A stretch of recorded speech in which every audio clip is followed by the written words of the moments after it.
Welcome to फैक्टोपिया। क्या आप जानते हैं गुप्त साम्राज्य का पतन और उदय कैसे हुआ था? आइए जानते हैं।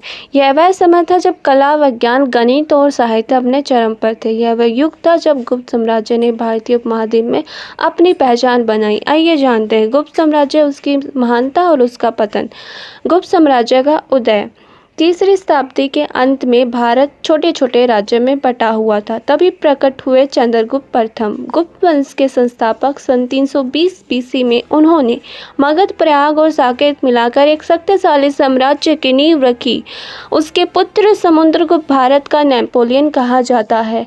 उन्होंने दक्षिण भारत तक विजय अभियान चलाया, अश्वमेध यज्ञ किया और अपना सिक्का चलवाया।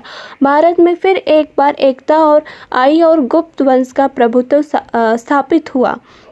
नालंदा विश्वविद्यालय विश्व का पहला आवासीय विश्वविद्यालय बना। गुप्त सम्राटों ने धर्म, संस्कृति और शिक्षा को संरक्षण दिया।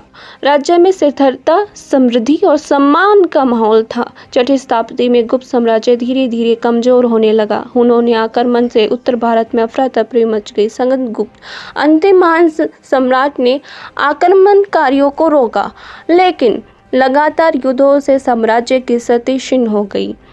राजाओं की स्थिति कम होने लगी और छोटे छोटे राज्यों ने समतल होना शुरू कर दिया। गुप्त साम्राज्य को जो कभी स्वर्ण युग का प्रतीक था, अब वो बिखर चुका था। गुप्त साम्राज्य भले ही खत्म हो गया हो, लेकिन उसकी विरासत आज भी जीवित है। ऐसे इतिहास जानने के लिए फॉलो करें Factopia. Share, comment. Thank you for watching.